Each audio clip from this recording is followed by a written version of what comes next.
Good day mga gar, for today's video mga gar, magluluto tayo ng megalodon.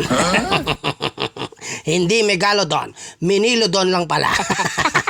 Siyempre meron tayong sibuyas, ang tropa niyang si kamatis, at ang pampa-spicy natin, pamintang durog na galing pa sa Lebanon. May kamatis tayo mga gar, hinihiwa-hiwa ko yan ng maliliit mga gar. Siyempre, ilalagay natin, isisiksik natin sa lulutuin natin na pinasikip na minilodon, aka tilapia. Ayan mga gar, no? Nahiwa ko na ng maliliit yan mga gar, yung tiskama, no? Ilalagay na natin sa mangkok mga gar, no? Ayan, napakaswabe ng paglalagay ko mga gar. Dahil datapwat subalit mahalang kamatis, sinunod na natin ang buyasi. Siyempre, tatagtarin natin yan, no, gar, kamukha ng sa tiskama. Para siksik-liglig mga gar, no? At mapasarap ang loob ng minilodon, aka tilapia.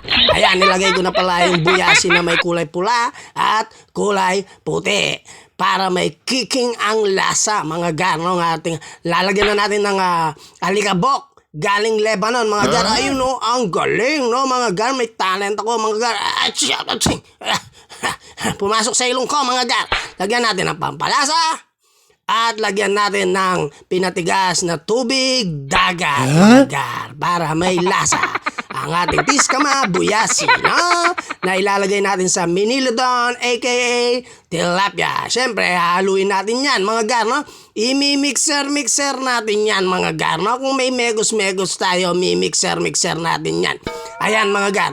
Isisiksik na natin sa stomach ng ating minilodon, no, mga gar, yung buyasi at tiskama. Para yan ay sumipsip ng lasa. Napakasarap niyan, mga gar. At syempre, babalutin natin yan mga gar para hindi masyadong mainitin ang ating minilodon, no, mga gar. Kaya tinawag kong pinasikip na minilodon yan mga gar, kasi masikip talaga siya mga gar, no? Pipit-pitin ko pa yan gar, parang candy na yan mga gar, no? Ang sarap niyan mga gar. Wala, we're done na mga gar. Ayan, tapos na mga gar. At syempre, ipe-prepare ko na yan, no, mga gar, pero may nararamdaman ako sa baba. Nakaabang ang kaibigan kong si Ama. Siyempre mga gar, itatabi na natin ang may wagang yero. Ayan mga gar, itatabi na natin yan. Niniram lang natin sa kapitbahay yan, sa tito ko, ano, mga gar. At pinainit ko na pala ang ulo ng ating kawali, no? Ang may wagang kawali na galing pang Afghanistan. Nilagyan pa natin ng pawis ni Godzilla, no, mga gar? Painitin lang natin yan. At nang mainit na at napikon na ang ating kawali na may pawis ni Godzilla, nilagay na natin ang minilodon mga gar, no? Tamang apoy lang ang dapat dyan mga gar, no? Moderate lang, no, mga gar, para hindi mabigla ang ating minilodon at hindi masyadong pagpawisan at mainitan mga gar. Kaya nga nilagyan ko ng balot yan para hindi mainitan, no, mga gar. At yan ay ang ating pinasikip na minilodon. Yeah. Ay kay tilapia. Siyempre mga gar, ibabaligtad natin sa other side dyan mga gar. Every 10 minutes pa lang pagbabaligtad ko dyan, no, mga gar. 10 minutes, 20 minutes mga gar, para lutong-luto siya sa loob, no, mga gar. At least hindi nainitan ng ating tilapia o ang minilodon, no, mga gar, dahil datapwat subalit may cover siya, no, mga gar. Kaya nga pinasikip na minilodon. Ito na ang ating finished product, no, mga gar.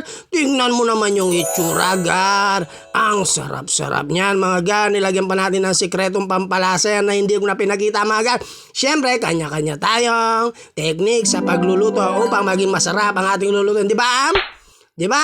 Di ba, Bridget? Bridget, nasan ka? Oh, di ba, Bridget? Oh, di ba? Pati mga alaga ko, sarap na sarap sa itsura ng ating niluto. At ako, syempre, tuwang-tuwa ako dyan. Mga gar, may naimbento na naman ako eh. Kainan na, mga gar, no? Iniintay ko lang mag-siupuan ng ating mga kasamang kakain. Siyempre, ang asawa at anak ko, si Tito Ren. Busog-lusog na ako, mga gar. Siyempre, may pangimagas tayo, mga gar. Ito yung itlog na may gatas, no, mga gar, na in-steam, no? Alam nyo na kung ano yan, no, mga gar. Hindi ko pwede sabihin kasi parang mura yun, eh, mga gar. At syempre, inom tayo ng malamig na tubig ulan na galing sa aming alulod. Maraming salamat po, mga gar.